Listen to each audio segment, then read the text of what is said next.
Yo, what's up again?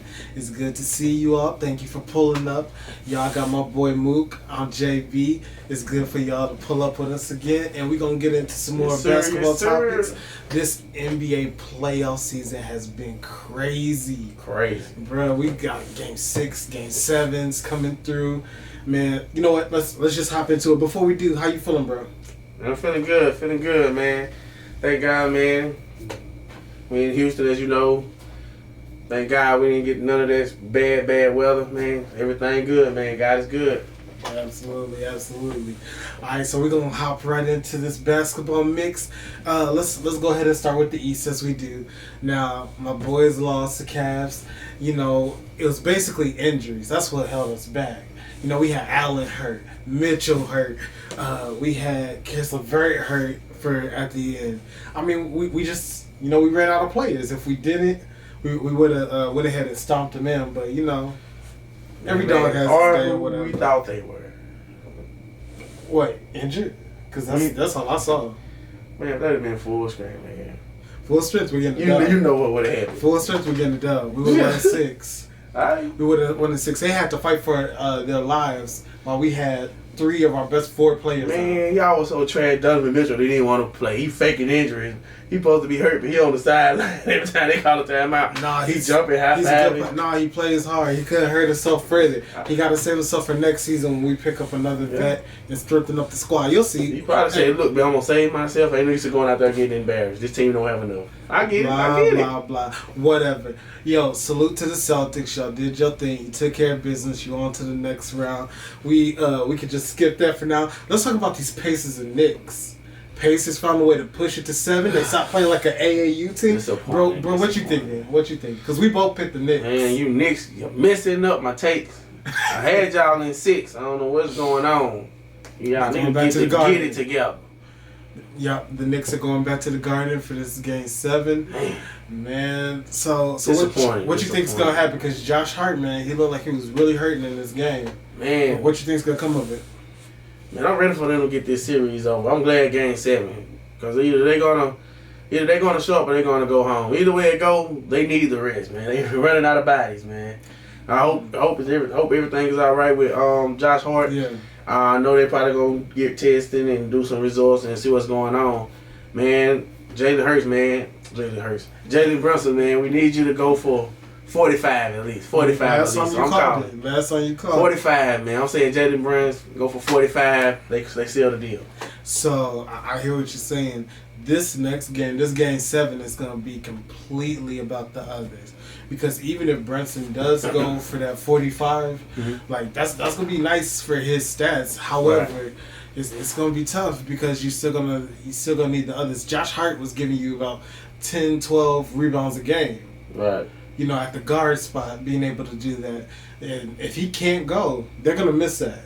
So who's going to be able to step up in his place in this Game 7? Game 7, you've pretty much ran every scheme that you can run in the first 6 games. Now it's about who wants some more. But will New York have the energy to say, okay, we want it and we can back it up with our play? That's what I'm not sure of, man. Yeah, but I think this is why home court advantage is so critical. I know that the New York fans going to show up at the Garden. I know they're going to be crazy. Right. You know, it's going to be going crazy. It's going to be loud. So I know that's going to play a major part. Plus, I know role players always play better at home. So I don't really think they're going to need to do just anything spectacular. At the end of the day, it comes down to in Game 7, who's the number 1 guy on the call sheet. Jalen Brunson versus Halliburton. And I just don't think Halliburton going to be able to show up. I feel like Jalen Brunson, we know what he's going to do. I feel like if it's close, anywhere near close, Jalen Brunson going to bring him home. Okay, man, Halliburton's tough, though. So tell me this. Okay, so I'm going to give you a chance to back out of this pick. We both picked the Knicks. All right, do you want to stick with them? Or do you want to moonwalk your way out of this and say, hey, Indiana, what you got? I'm standing on business, man. You standing on business? Standing on business. If I pick them, I'm staying with them. I'm riding it out. All right, you heard him. I'm gonna stick with him too. However, I don't. Just because I'm leaning on business. Man. However, I don't necessarily feel confident. I'm so 10 toes down. That Josh Hart injury.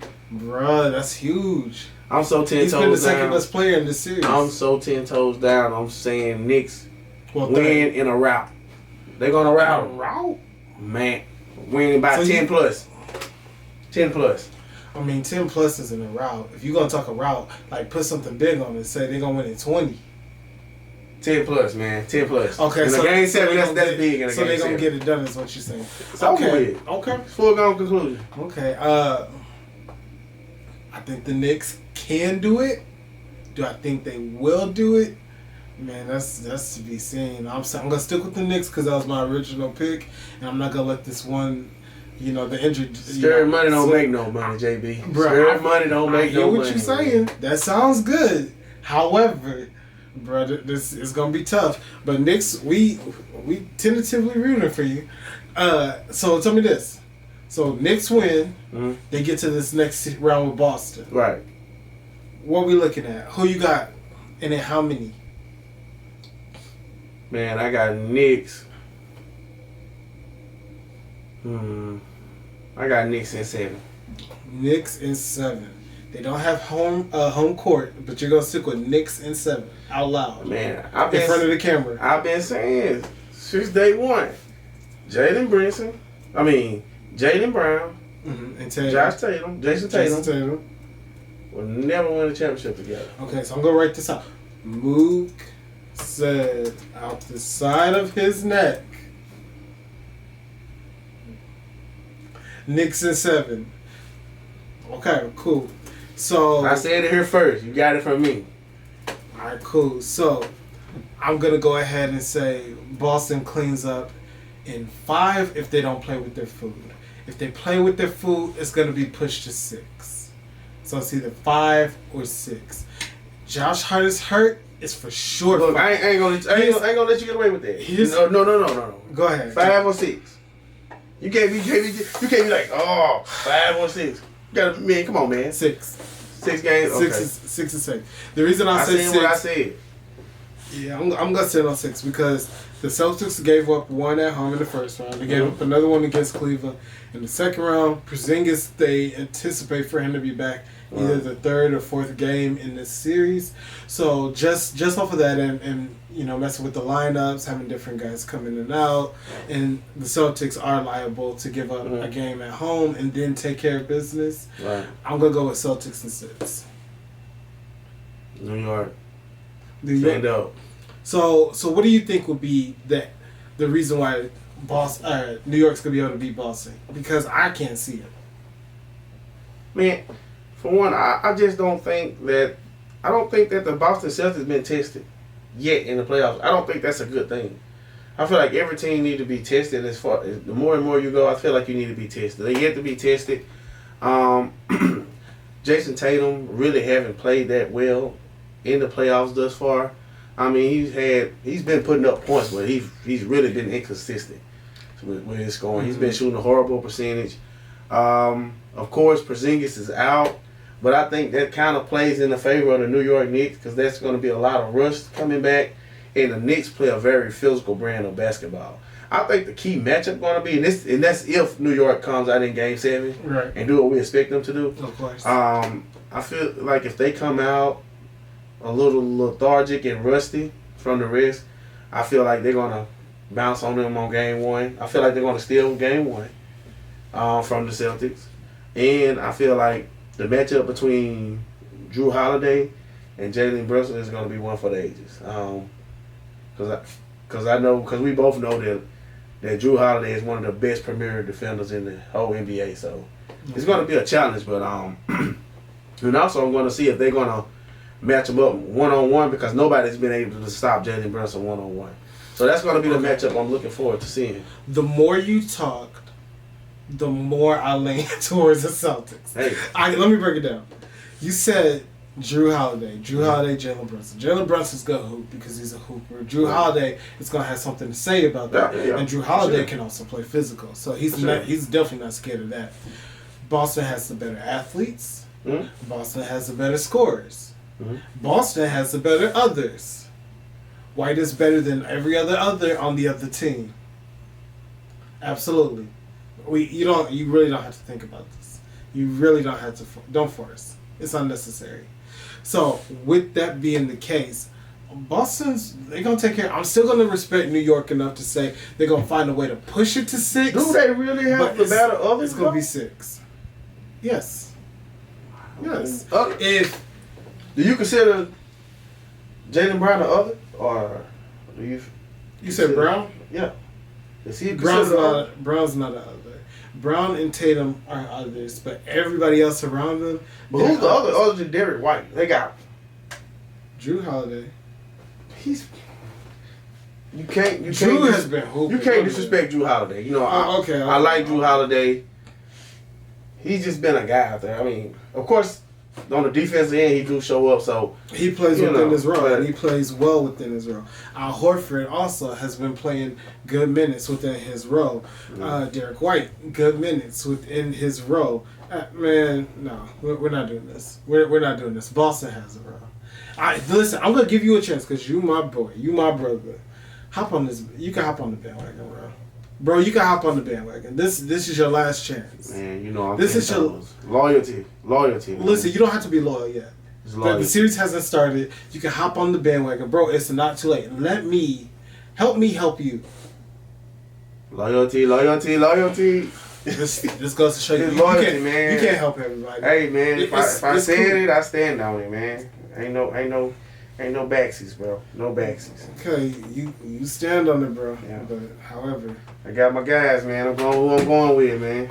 Yeah, we're gonna lift his spirit up in prayer now because he's gonna be texting me like, bro. Don't say I told you so. I can't believe they did me. Don't think I got a crystal ball. They're ruining my takes. That's what he's gonna. Don't think I got a crystal ball, man. I just know what I know. Hey, everybody, can you just punch your head towards the screen real quick and just lift my boy up in prayer because his team's gonna crash and burn and he's gonna be in his feelings. I said what I said about Jaylen Brown and Tatum. Man, we're not even in the finals, but we do know they can at least get to the finals. Now, when you get to the finals, we can evaluate then, but they can get there. They've been there before. They've been there before recently. Yeah. This wouldn't be a good look if they got knocked out the Eastern Conference Finals against any of these teams, whether it's Indiana or if it's New York, because either way, it's both of their first times in this position. Sometimes it's just a year, man. I hear what you're saying, but I'm not going with that, bro. No, that would be crazy. That'd be ass. Sometimes it's just a year, man. So anyway, Boston. So if it's Boston versus Indy, you rocking Boston, or you going with Indy? I'm rocking Boston. Boston. I just don't believe in Indy, man. They just don't play enough. I think Indy will actually be the harder matchup for Boston. They play typical styles, not typical, similar styles. But Boston just perfected the style that they both play. I just feel like it'll be a cakewalk. I mean, once you get past Indiana full court press thing they be doing, I mean, it's really just like it's high school. It's really just like hitting your head on the goalpost at that point. Yeah. It's like they have that little full court press thing, and you break it and dunky, wide open shot. Bro, I hear what you're saying. They really don't. This wouldn't even be a series right now if the Knicks were literally falling apart. We'll see. I think Boston is easily coming out the East, but we'll walk that back. What you think about the West, man? Like, let's start with the Nuggets and the Wolves. The Wolves pushed it to a Game 7. They were up 2-0. Then the Nuggets came back, won 3 in a row, tic-tac-toe. And now Ant and Cat came in, hooped this last game. Rudy finally stepped up, and now we have a Game 7. What's your take on it, bro? Man, I believe, man. I had a similar take. Yeah. Episode 1, maybe one. When this guy was hassling me about picking somebody, and I kept saying, man, we gotta go to pick. And I was saying, man, we gotta go on a game by game basis. And I said something up to the liking of whoever would win Game 4, which ended up being Denver, would. And if Denver won, it would go to 7 games, and the experience would somehow figure it out with the experience. So you're saying, but in conclusion, Minnesota did look very, very good. You know, this one time, I'm hoping that my genius predictions is wrong. I really want to see Ant-Man in the Western Conference Finals against the OKC. I'm rocking them today, against OKC. Okay. And I think that'll be the battle of the next faces of the NBA. Ant-Man versus Shea. Okay. So that's cool. I'm also going with the T-Wolves. Okay. I'm going with the T-Wolves. I started going with them at the beginning of the series. I think they'll figure it out. I think that if Cat stays out of foul trouble, like Ant says, get Cat to stay out of foul trouble and hoops the way he does. Mike Conley playing in this last game was huge. Man, the game before he missed with Bruh being able to be like, that's not the move. Hey, we're gonna slow it down right here. No, we hooping right here. We're gonna get it going. You say it's Mike Conley, but I think it depends on if Rudy Gobert get some rest. Mama, let that man get some rest. I know you want him to get up, check on the baby. Let him sleep through the night. Check on the baby. He need 1 night free.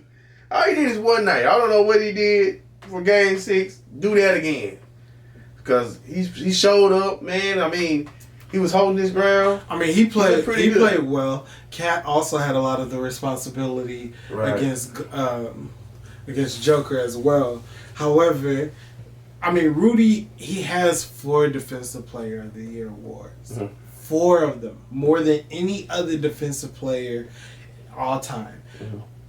In no world will we ever call him a top 5 defender all time. We would never call him a top 10 defender all time. So the way he got 4 is insane to me. However, in this next series, in this next game, mm-hmm. I need him to just solely justify these 4 trophies.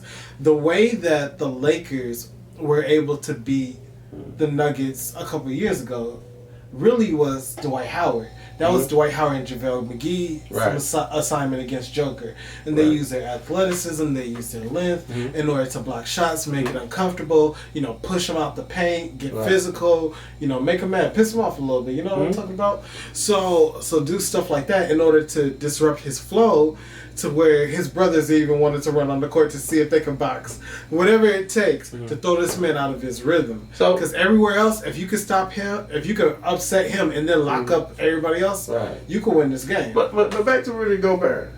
So if they go all the way in this championship, and say he have a real good showing in the next game, they go on to the final, he dominate in the paint, on defense.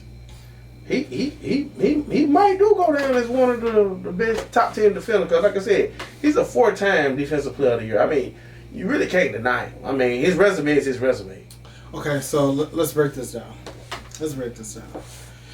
In the NBA today, there are 2 dominant centers. Mm-hmm. Joel Embiid and Joker. Those are the 2 dominant centers. He's not stopping either one of them. No matter which one he guards, he's going to be crying for help. I need help side defense. Can't you take him? And I'll try to clean up and get a block on the end or something along those lines. There's no world where you would say he's as good as Ben Wallace. You're not going to say he's as good as Wilt. You're not going to say he's as good as Bill Russell. You're not going to say he's as good as Hakeem the Dream. I didn't say the best defender. That's what I'm saying. He's top 10. He's not top 10. So he's not top 10 because he's not even guarding the hardest position. Are we just saying that because he's a big man? No. Because Hakeem's in my top 10 defensively. Bill Russell's in my top 10. So would you say Tony Allen? Would you say Tony Allen a top 10 defender? Tony Allen's not top 10. Tony Allen, I probably have him somewhere in top 20. Probably top maybe 15 to 20 all time. But Rudy, absolutely not. So you want to have him in a top 20? I'm saying? Oh no, I'm saying top 10. Or top 10? I think 20 we can. If you got 20, I would have to write the list. If you got 4 defensive, now of course he do show up small in the biggest moments of the playoffs. But literally. But it's a regular season award for a reason. It's not a postseason award. Okay, so in the NBA today, if this was the 90s, 80s, 70s, 60s, even early 2000s. Okay. I would say, the center position is still hard to guard. Because in the early 2000s, you still had, you still had a little bit of Patrick Ewing. You had Shaq. You had Alonzo Mourning. You still had guys back there who could score and play defense. You have Mutombo, etc.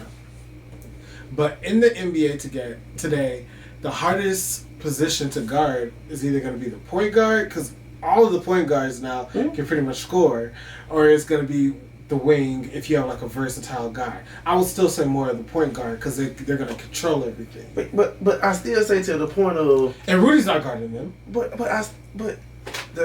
I have seen where Rudy play in a game and the whole outlook of how you play them change.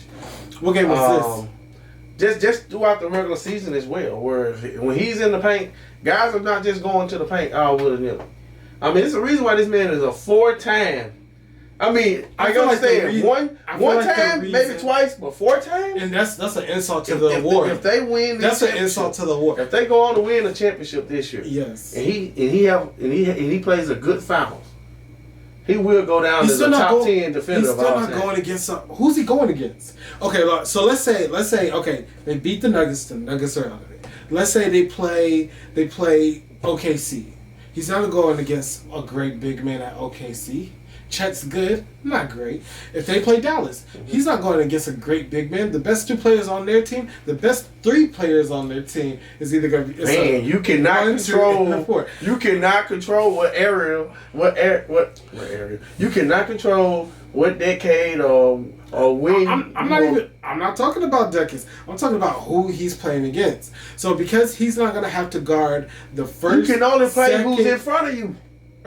Okay, so he's playing Joker right now, who's in front of him, and Cat's doing the best job on him. Who is stopping? Who is stopping Joker? Nobody. I mean, here's what I would think. This is just me and my modest take. I feel like if anybody could stop Joker, for me it would be the person who has 1, 2, 3, 4 Defensive Player of the Year trophies, not the guy who isn't known for defense, and then also. The best 2 games was the other day when when Cat was guarding Joker for most of it, and Rudy did, he played and he was in the mix, and then the one where Rudy missed. Why are those the 2 best games? I don't want this to come out that I'm defending Gobert, because I do think he can play better. But I'm saying, if you were gonna get exposed by anybody, I would like it to be the 3-time MVP out of the last 4 years to do it to me. This guy is fundamentally sound. The footwork is impeccable for Joker. So, man, it ain't like a scrub is doing this to him. It's the 3-time MVP in the last 4 years. No, definitely. So. Definitely. I mean, Joker's not a scrub at all. So but some of these games and some of these matchups, it's like, bro, make it a little difficult. The moment when I was like, okay, Rudy for real is overrated was so there was a game. Rudy was still in Utah, and this was when Russ was either in LA. I think he was with the Lakers at this time. Mm-hmm. And a kid said, Rudy's my favorite player, or something like that. I bet you can't dunk on Rudy. And then Russ said, Rudy's your favorite player? And he's like, yeah. And Russ said, watch this. Points up, has him throw an alley-oop, and yams on Rudy. But Rudy sees it coming. After that, I was like, oh yeah, we're good. But this is why I think we're good. Don't worry about it. This is why I think we picking and choosing. Yeah. Because before it's all said and done, I think Anthony Davis will go down as one of the top defenders of all time. With all the jokes aside about him not being healthy all the time. We would say I think he's a better defender than Rudy. He's going to be one of the better defenders of all time. I think he's a better defender than Rudy. With all the skill. Yeah. And we see what he was doing against Jokic. He was getting destroyed night in and night out. I mean, but Anthony Davis has always said he didn't want to play the 5. He doesn't like the physicality that comes with the 5. So even though Anthony Davis, yes, is a better defender than Rudy, he doesn't want to be a 5. That's why when you had like Dwight Howard or you had JaVale McGee because they like playing the 5, they like the physicality, and they have the athleticism and the strength, they're able to say, okay, we're gonna push you out, block shots, just disrupt the entire flow. So, but Rudy's not doing. He doesn't do any of that, and he's bigger than he's taller than them. But the only reason why Rudy Gobert get exposed so much because he don't have an offensive package. No. If he could score the ball, that's as well. Like Anthony Davis, the reason why he doesn't get exposed so much and talked about as bad is because he's because he could get a bucket on the other end and get rebounds. But but it was like he wasn't even there against the Joker. I mean, the Joker was literally he would start every game and they'll be down. Okay, that goes to just like he could just turn. He was just turning the switch. But like, that okay, goes let me do what I want to do. That goes to the point. If you're a defender and what you're gonna do is defend, we need you to come on. Let's say it together, class. Defend. We didn't look at Ben Wallace and say, man, because Ben Wallace didn't have a bag like that on offense. Ben Wallace was blocks and rebounds, locking up and getting rebounds. So with that being the case, we knew what Ben was going to do. He made it to the Hall of Fame off of this. You know what? Rudy Gobert getting that 4th Defensive Player of the Year is insane. Just based off his resume, he's going to go to the Hall of Fame. They might as well just let he's going to go to the Hall of Fame. Yeah, he's going based off his resume. You can't be a 4 times. Should he be in the Hall of Fame? No. Is he going to go to the Hall of Fame? Yes. That's crazy. That is wild. We really got sidetracked though. Going back to, we just had to stop there parenthetically for a moment. However, getting back into the subject at hand, Nuggets and the Wolves. Who you got winning tomorrow night or Sunday night? Man, my heart says Minnesota Timberwolves. Okay. But my head telling me the experience and just being there before and doing it. Man, it's hard for me to count out the Joker, man. Yeah. And they at home too. It's hard for me to go against those guys. I've seen those guys, man, in that pick and roll, man. If it's close, man, I'm leaning. If it's close like I think it's going to be, I'm leaning towards Denver, man. My heart says Timberwolves, but my head says Denver. It's hard for me to go against Denver, man, with that experience. Okay, I can definitely understand that. I think Ant will find a way. I think Ant, Cat, and the gang will find a way to squeak this out to win the game. They've already proven they can win in Denver. They've won twice in Denver, so we know they can win in Denver. Right. They know what they have to do. They know what works. They know what doesn't work. They're gonna have to really push Jamal Murray. Also, side note with Jamal Murray, just to cut to the chase, I got the T-Wolves winning the game. Jamal Murray, I like him as a hooper. However, one thing that I'm not liking is he's starting to make a lot of excuses, man. When he plays well, he's at the table, we did this and the third, so on and so forth. When he plays bad, all of a sudden his knee hurts, his hamstring, his shoulder, there was a camera in his eye, there was a bug that was flying around the arena that they just had to do something about it. That's what I'm not liking, man. Just hoop. No excuses. Him rubbing his shoulder was insane to me. For sure. This is one series that I know he can't wait to get out of. If he never see this team again, it'll be too soon. Oh, yeah, because for sure, I know he's ready to get out of this series. These Wolves are hungry. Man, these Wolves are hungry, and they're at McDonald's asking for a 20-piece of nugget. They are not going anywhere. Bruh. So they're going to be right back there again. And I love the mentality that Anthony Edwards has because they win. It doesn't seem like he gets too high or too low. Yeah. And then when they win, he's like, yo, my team, this, that, and the third. He can have 40. And he's like, my team, we did that. They lose, they were like, I have to do better. There's little things, so on and so forth. See, what I've been noticing in this series, he holds his teammates accountable. What I've been noticing in this series, too, man, is like McDaniels, right? Yeah. McDaniels and Porter. I feel like either one of those two guys, man, can swing this series. Yeah. McDaniels had a really, really good game in Game 6. And Porter had a bad game. Those two guys are very key in this series. Yeah. In this Game 7.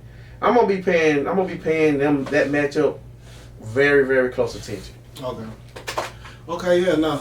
I definitely feel that. So, man, that's super solid. Man, but yeah, that T-Wolves series, man. That T-Wolves Nugget series, we just gonna see how it plays out, bro. Fingers crossed. It's a good series, though, either way, man. It's a good series. Now, for the one that we disagreed on for sure, I picked the Mavs in 6. You picked OKC in 6. However, that's impossible now, so it has to be 7. And you're obviously wearing the hat, so you're going to stick with your pick, I'm guessing. Okay, I hope. Maybe we can edit that out. Let's go, baby. Let's go. So, what's your take on the series so far? Disappointing.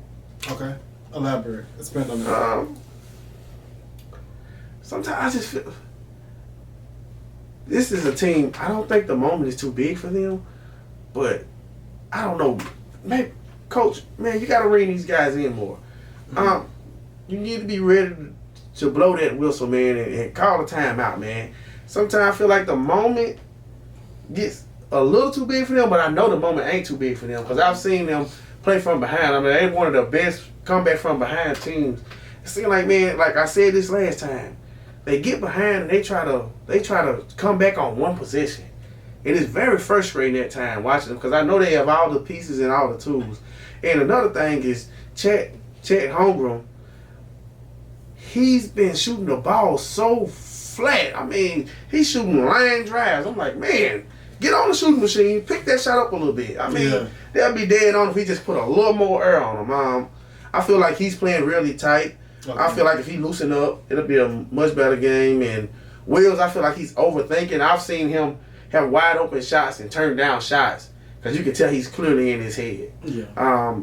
So many times games 4-5, he'll have a shot wide open and he'll pump fake and allow the dude to close in and then drive and turn the ball over, trying to kick it out. They playing real tight right now, which we haven't seen this all season. So I think they need to loosen up, man. Loosen up. I know that's easier said than done, but I feel like if they play loose and play OKC basketball, they're gonna come back and win this series. That's why I got your boys. Okay. All right. So, no, they're not going to win. Dallas is going to end it in 6. Luka hasn't been playing well. I don't know if you have noticed, but Luka hasn't been playing well. He's been shooting. Now, game 5, he did play well. But the other one's super inefficient. But they're still winning. He's crying every play. They're still winning. Yeah, I do want him to talk less to the ref, just hoop. Kyrie isn't playing like Kyrie because they're trying to trap him as soon as he crosses half court. However, Kyrie, which I'm impressed with, has decided to play like a pure point guard. He's like, okay, y'all gonna trap me up here? I'm good with getting 10 assists this game. I have been very impressed with his leadership. Absolutely. He's like, I can get 8 to 11 assists, no problem. And then I'll turn it up at the end as needed. PJ Washington he's stepping up. They're throwing lobs to different guys. Dallas has it all together. Now, and for them to be doing this where Luka's not playing his best throughout this series, man, that's scary. That is scary. Because once it all clicks, that's going to be a tough team. So I have them beating OKC. Here's what I'm going to say about OKC.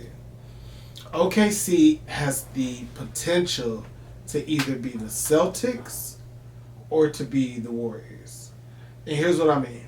The Celtics were really young when they got together, back when it was Jason Tatum, Jaylen Brown, Marcus Smart. They were young. They had all the potential in the world to go out and just win, get to the finals, win, and get some championships, hang banners, etc.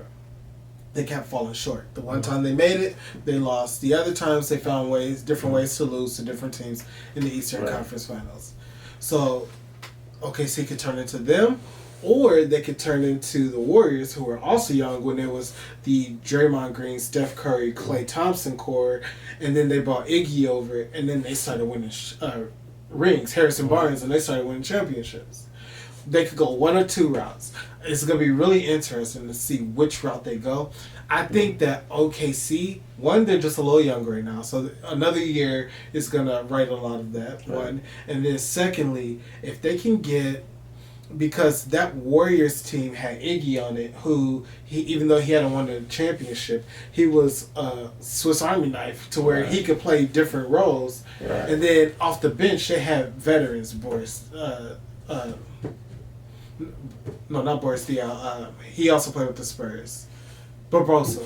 They had Barbosa coming off the bench, and they had other, vets who knew how to hoop, who were coming off the bench to give them a little spark. Yeah, just who knows how to play. Right. So I feel like if OKC could pick up, one or two guys like that, they could turn into the Warriors. Well, shouts out to the It Is What It Is podcast, and I was watching that episode, and Mace had a real good take.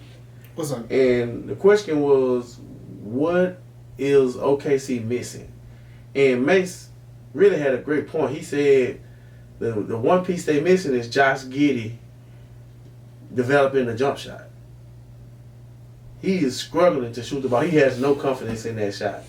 I don't think they need any pieces. I'm leaning more towards what Mace said. That was kind of a great take by him because, man, the reason why they didn't start him because he's not shooting the ball. They can't get any spacing. What they doing is crashing down and double teaming on Williams and Shea, and they're stopping the drive by double teaming and they shutting off Williams because Giddey really ain't shooting the ball with any kind of confidence.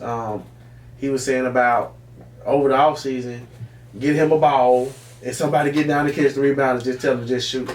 So I think if Josh Giddey develops into a better jump shooter, because I do think he's a real good player, and he's a real good fit, and I see the chemistry. But if he develop a jump shot with confidence, I think the sky's the limit for So this guy. here's my thing with that, and I'm not against that take. I'm not against Josh Giddey becoming a better jump shooter. Not everybody's able to become a significantly better jump shooter. In the playoffs is a completely different pressure than the regular season. One. Two, the reason I'm thinking of the Warriors is because in the games where if Harrison Barnes is struggling, you have those vets who are on the bench who know how to play basketball, who can come in and say, if you're struggling, plug me in, and we're gonna keep running smoothly. Being able to have players who are proven in the playoffs, who know how to say, cool, I need to get 14 points this game, no problem. I even know how to spread these 14 points out so they 14 points that matter and not just 14 points of empty calories. Right. So having a couple vets who aren't overkill but know how to do that, man, that is huge. That's what helped push the Warriors over the top and then kept them over the top for 4 championships. And another thing too, I was noticing, it's kind of OKC is kind of like Minnesota last year, or the year before, before they got Rudy Gobert. I know Cat was playing at the 5. But I feel like his natural position, even though he's 7 foot, was a 4. He's a 4 for sure. I feel like with Chet, he's playing the 5 right now, but he's very thin. I feel like if they get another big man that could move him to the 4, that would unlock the hitting potential of Chet Holmgren. And that'll unlock him like how Gobert unlocked Cat potential. And man, Cat was already getting 30. So he was already balling, but I feel like that unlocked a piece of his game where it moved him to the 4. But here's where wasn't using so much energy on defense. That wasn't his strong suit. He's much better now. No. I can understand that. However, what I will add to that is Cat's a better offensive player than Chet is. Cat came into the league a better offensive player than what Chet is. But Chet is not a scrum. No, I'm not saying that. And also, Cat was on a bad team when he came into the league, where he got to say, okay, I get to put up these shots, so I get to get better during the game as well. Chet doesn't have that to where he gets to practice during the game like Cat did when he first came into the league. So Chet, that could work if Chet has a go-to shot either at the 3 or in the mid-range. He either has to get Tim Duncan. Every time, give it to me right here on the elbow, on the block, or KG. Now I can shoot you to death right here, or I can step out for a 3 a little bit, like Pau Gasol, and I start knocking that down. And that way, that can clear it up. But I can see him being like a Tim Duncan, or like a Pau Gasol, or like a Rasheed Wallace, or like a Dirk. He has to or like a Dirk Nowitzki. That's high. The reason why I say Dirk Nowitzki because he was another guy that they was trying to play him at the 5, but he was a natural forward. Right. And when they got like the Eric Ben Pierce or the who was that? Tyson Chandler, that unlocked a whole nother level of Dirk Nowitzki game. He could play his natural position, which was the forward, and he could extend the court also, and where you couldn't close in, and it opened up the floor for everybody. And that opened up the floor like even with Tim Duncan, when you had David Robinson. And you had Tim Duncan able to play that natural 4 position. That opened up so much lane for Emmanuel Ginobili and Tony for Parker. sure. And I think they ran Tiago Splitter at the 5 and guys like that and play them in spurts. No, yes, I do see that. But for that to work, Chet has to have that go-to jumper in the mid-range. In the mid-range, because they can't both stand by the rim.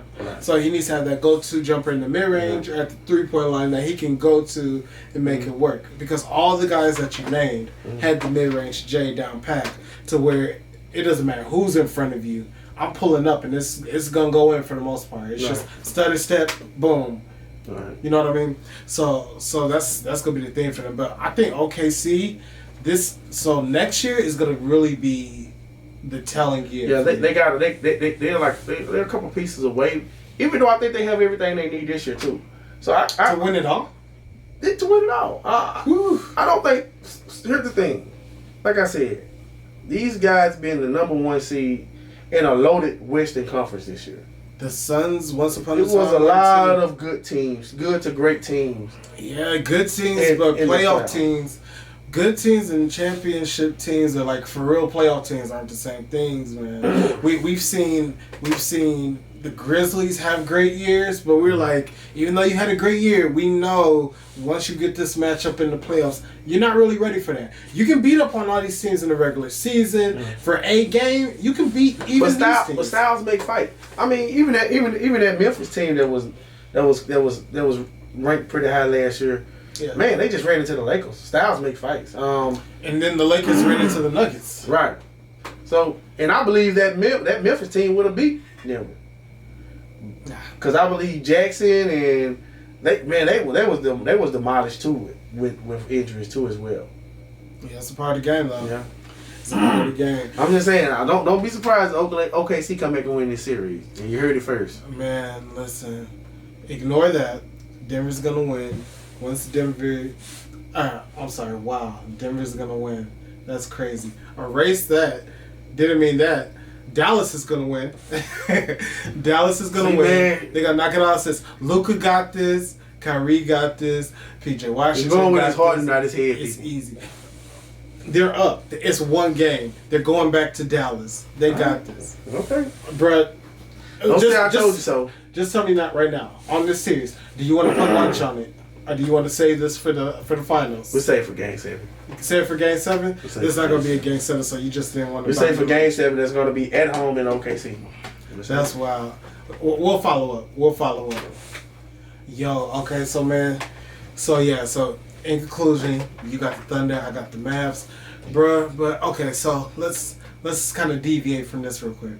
So here's a rumor right now.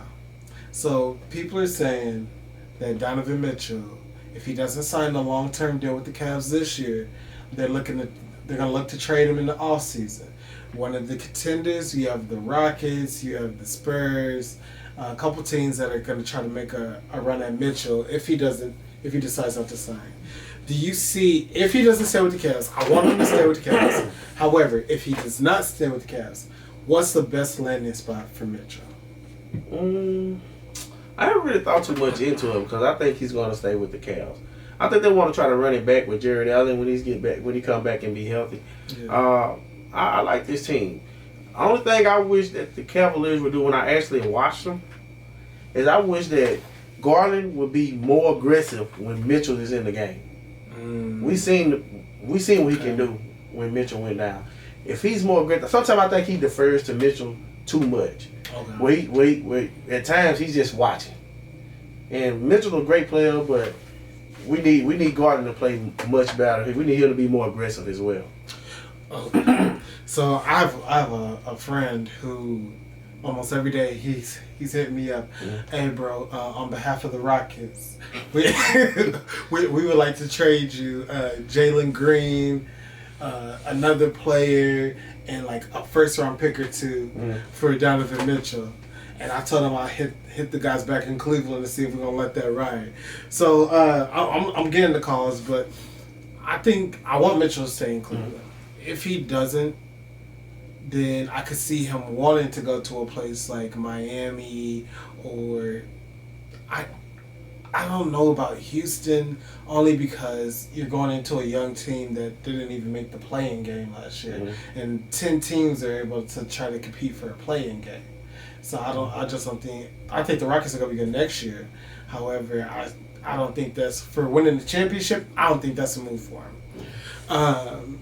And I don't know a lot of teams right now just thinking that would say, okay, they could give Cleveland something back for Mitchell that would still be able to give them a chance to win a championship. If Mitchell does go, if we end up having to give Mitchell up, I just want us to be able to get back everything that we can get back so we can keep building for the years to come. However, there is a rumor that Darius Garland is saying if Mitchell stays, he would like to be traded. He doesn't want to share. I haven't heard that one. Yeah, I heard the rumor. Friends are sending me all the messages. So you say he don't like playing with?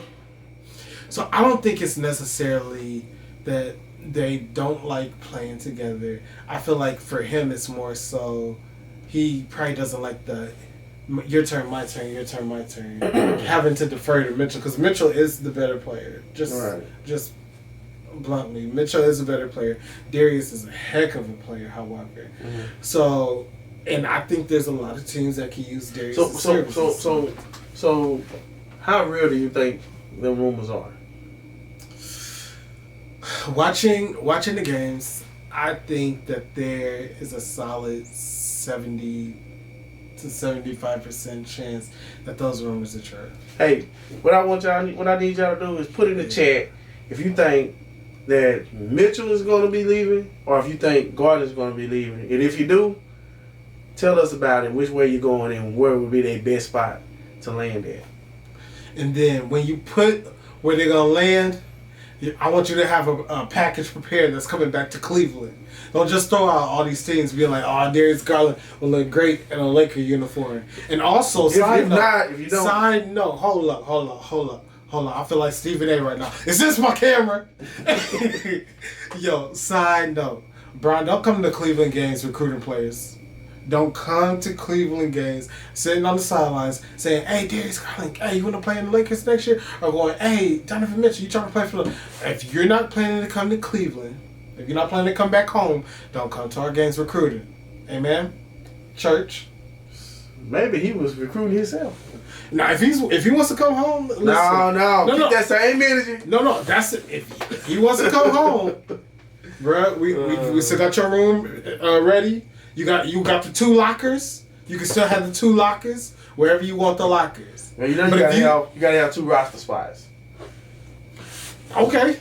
You gotta have 2 roster spots, so he ain't coming alone. Bruh. He's breaking Bronny with him. Do you want Bryce to hoop too? We can make a 3rd roster spot for Bryce. If you want Bryce he can even get some clock in the 4th quarter. He's gonna check in for doing the free throw, and then we're gonna take him right back out. That's fine. That's cool. Oh, we with it. But if y'all gonna put that in the chat, don't get crazy. Amen, church. All right, now, bro, the WNBA is back. Man. Yo, okay, so I'm gonna keep it a buck. So when I was a kid, I remember watching some of the WNBA games. Cheryl Swoop, Cynthia Cooper, they're my favorite players. And I still don't understand why Houston doesn't have a team with the 4th largest city in America, 3rd largest city in America. We should have a WNBA team. But, bro, just watching these WNBA players, bro, following them from college, it piqued my interest back in the WNBA. And I'm, like, legit watching, like, yo, what's up? Like, I have favorites. I ain't gonna lie, man. I've been on the WNBA really since Maya Moore. Love Maya Moore. When UConn, man, I really started to follow the NBA with her career, man. And with the Sue Birds and Diana Taurasi's and the Candace Parkers. Yeah. And, what was old girl for the Minnesota Simona Augustus, man. She was cold, man. So, man, but with this year, man, it's very exciting, man. I think there's a whole new hype around WNBA, man. I just think everybody needs to continue to get behind it. Of course, these ladies need to be paid more. I know it's been a big deal going around about them flying private now instead of commercial, and I heard that some teams are flying private and some teams are flying commercial. Man, all that's gonna change if people support. That's literally what's gonna come down to. The more people support, the more investors come, the more other revenue comes into the WNBA, the more teams that they can expand to, the more markets they get to go into, the bigger the brand becomes, and they'll be able to do more. So that will come with time. If they keep on the trajectory that they're on right now, that will come in time. But also, go ahead, bro. So let me ask you this. Not to cut you off, but so do you think the growth of the WNBA, do you think this strictly lies on Caitlin Clark being successful? Because it kind of puts you in the point, before you answer. Okay. This is a two-part question.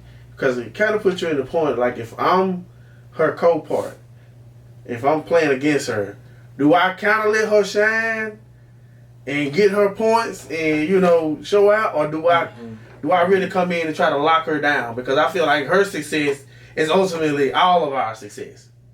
Okay. You lock up the puppies, so they better go in there and play defense. You're not about to come into this league just shining.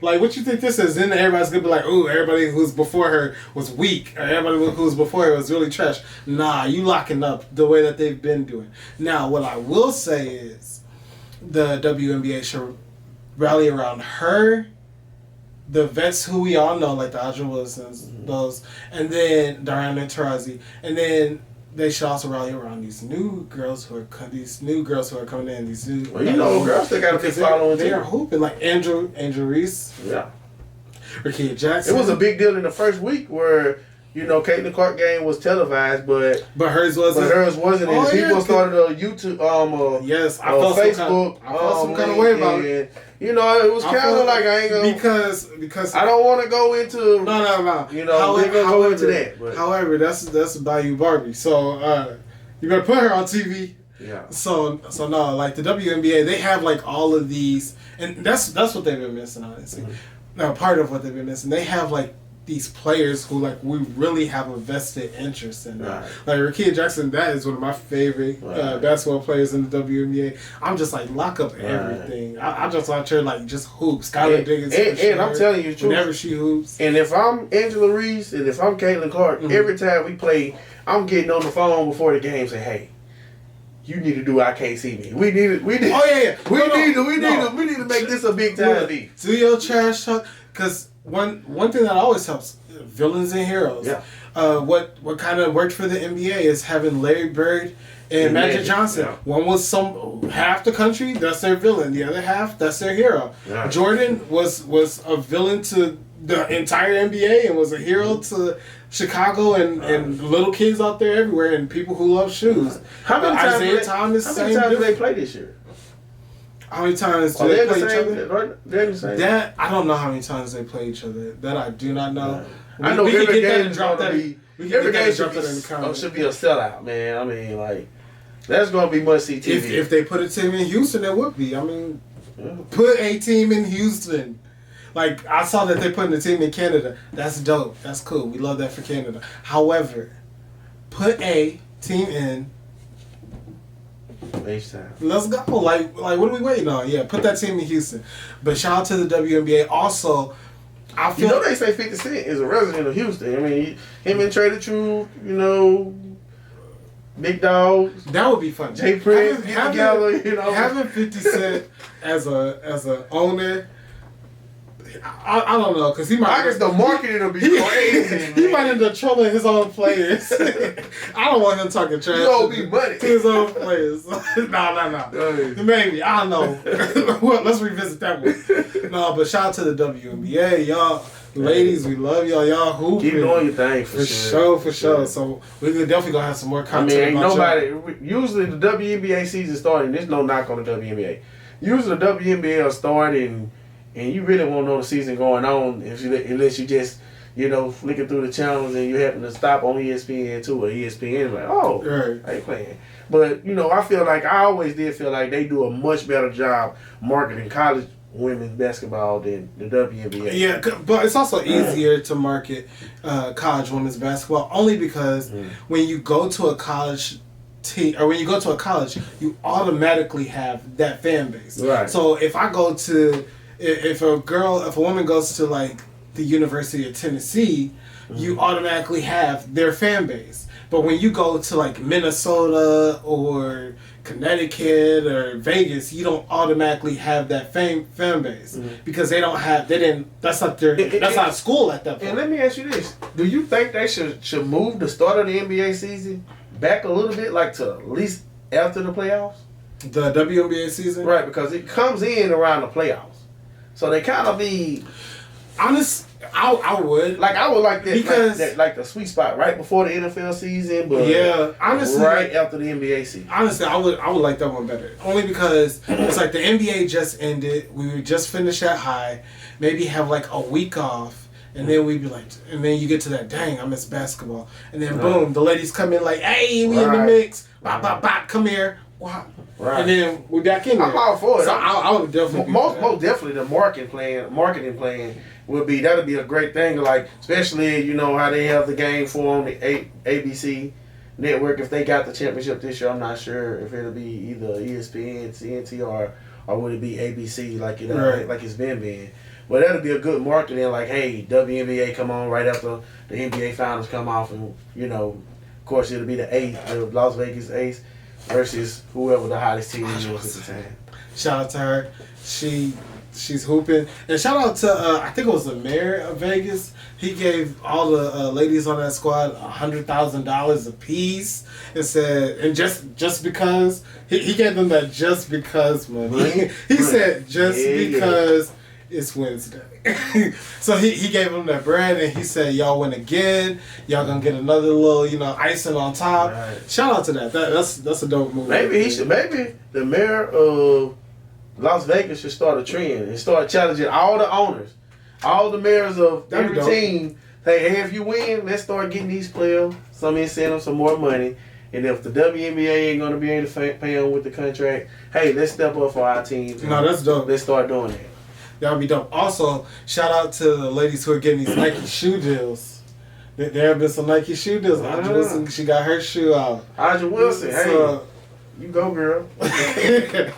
Yeah, man. Definitely excited about that season. But, bro, okay, so tell me this. Kind of going off on a different path right now. Bronny, he had basically his pro-am. He went out there. He did pretty well. Mm-hmm. He recorded, I want to say, the second or top vertical. 40-inch vert. So that was dope. He had, I think it was 6 points. Well, it was 4 points in the first. 4 in the first, okay, and then what? And the 13 in the second. Okay. So I mean, he did well, all things being considered.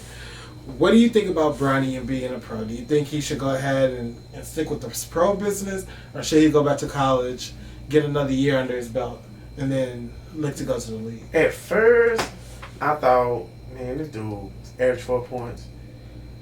And not even on a great basketball team. I can understand if it was UConn. I was like, man, come back for another year. Right, he was on the team where somebody got to score. The more and more I watch him, and even with the combine, he's having a real good combine. He is. And the way I watch his game, he's never going to be a player that scores 20 points a game in the college basketball game. I mean, he's seen too much. He's played the game the right way. And, plus he's LeBron James' son, so you're going to play ball the right way. I think what he's doing now can only help him. And at least he's showing up to play. He's putting his talent to the test. Most guys don't even show up to play in Chicago.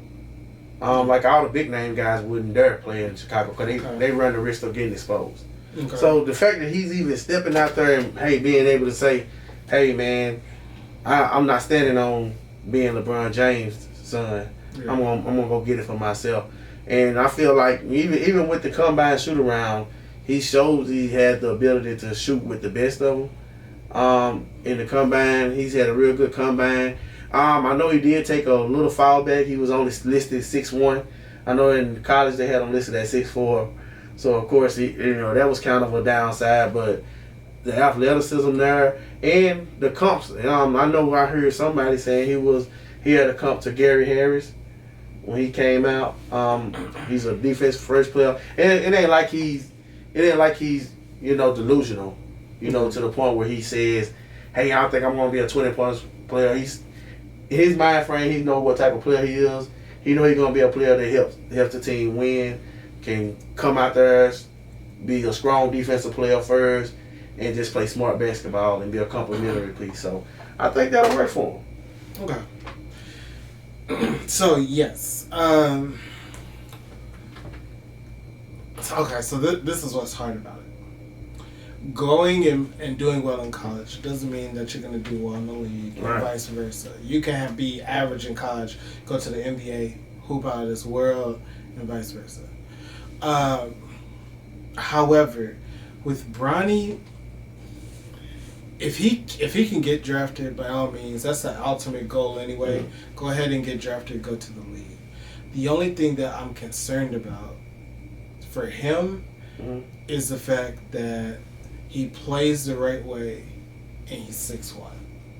Because being 6'1", I'm trying to think of who else at 6'1" can you really compare him to? Because you can't really compare him to like Drew Holiday or Harris because they're both 6'4", 6'5". Right. So you really can't compare them to them.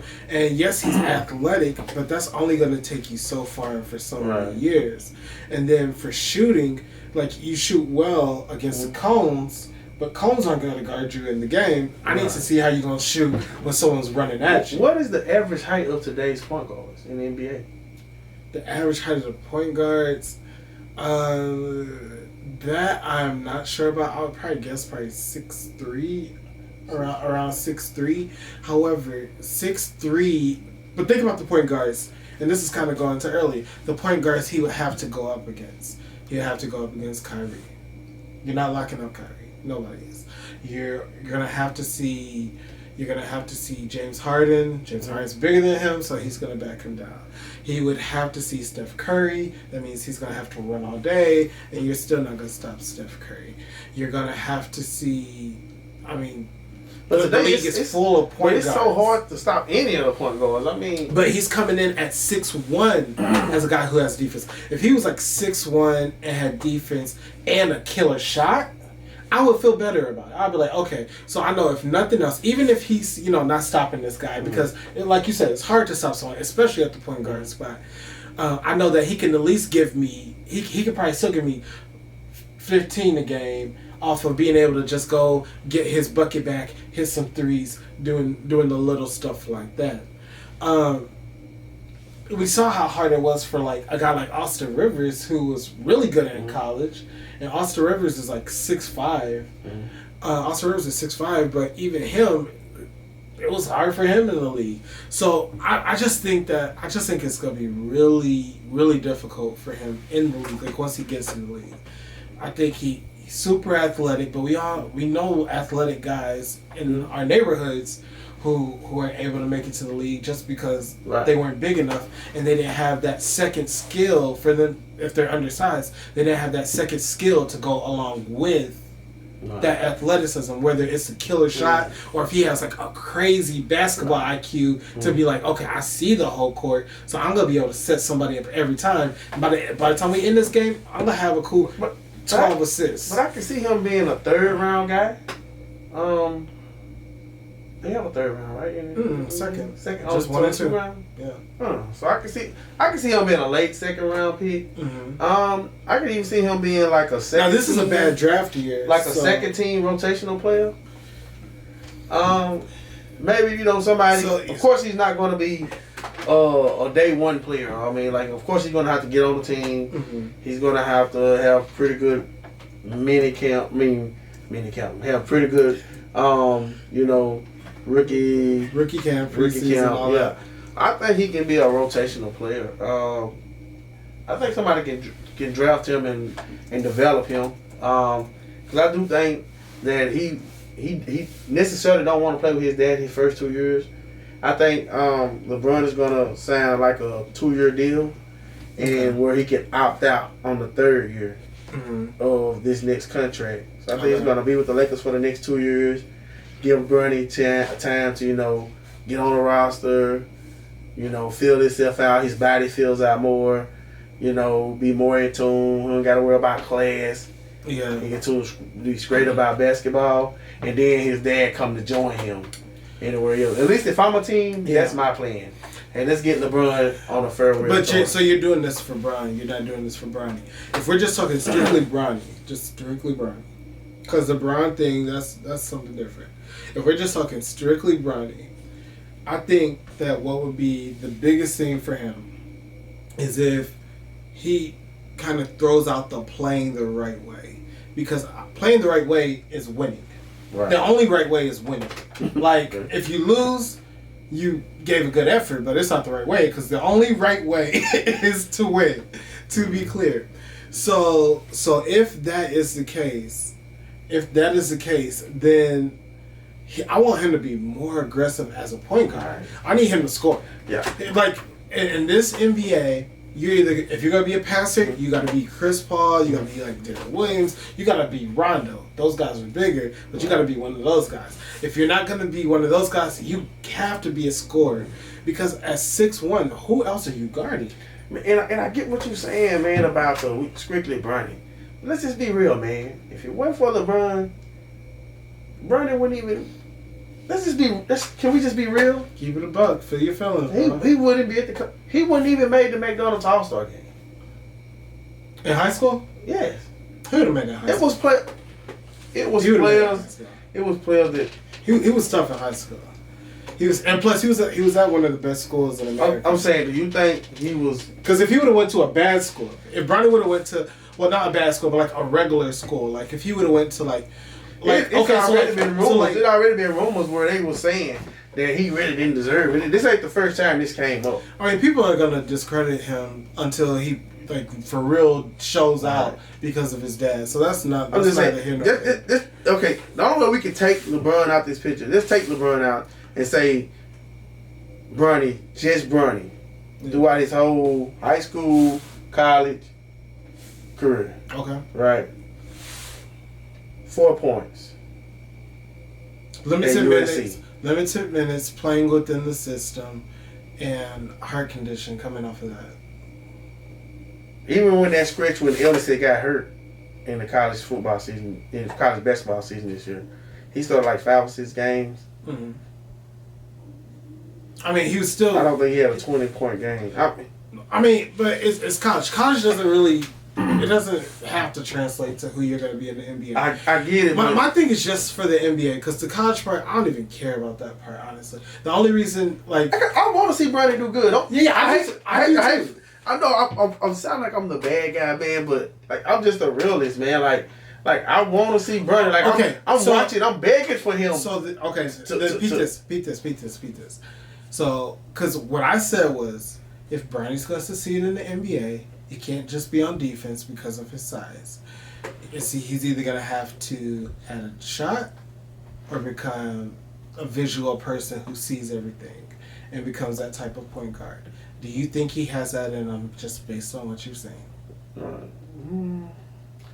Right now, I can't say he'll. Right now, if he got on the team, I don't even know if he'll be a rotational player right now. Okay. That's just an honest opinion.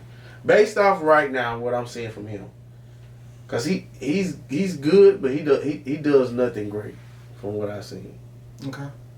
Bro, that should take. I'm not mad at it. What you think about him? I don't want to let you escape. What do you think? Don't just have me be the bad guy. NBA, what do you think? Here's what I think. Because he is athletic and he's young. I feel like we taking the LeBron James aspect. Taking Bron completely out of it. Whichever team he goes to, I hope he goes to a team with a really good point guard in front of him who's a little older, who can teach him either how to be aggressive or how to see the court. If he goes to a team like Boston and he's behind Drew Holiday can teach him, yes, how to play defense and teach him like a little bit here and there. But then on top of that, he would also need to say, okay, but how do I get to stay in the league? Like, what have you seen there? Or go to a team like go to a team like the T was. Ask Mike Conley, because Mike Conley's not the tallest person either. Mike Conley, how are you seeing the game? How can I learn that? That's for me. The best teacher is experience. Yes, but also the vet that you have who can help you learn and help you give you the cheat codes along the way. I feel like that's going to be huge. Is he a rotational player or not? Going into this next year?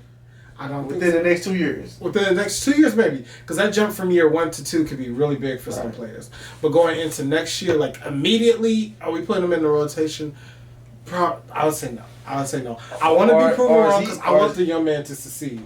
He's from Ohio. Are we drafting him and sending him to the D League to prove himself, or what are we doing with him? You low key go to that league to die. So I don't want that for him. Because I've seen guys go down to the D League and come back up. We've seen a handful of those guys. However, I hope that doesn't happen for him, because then he's not gonna have his vets that he's learning from.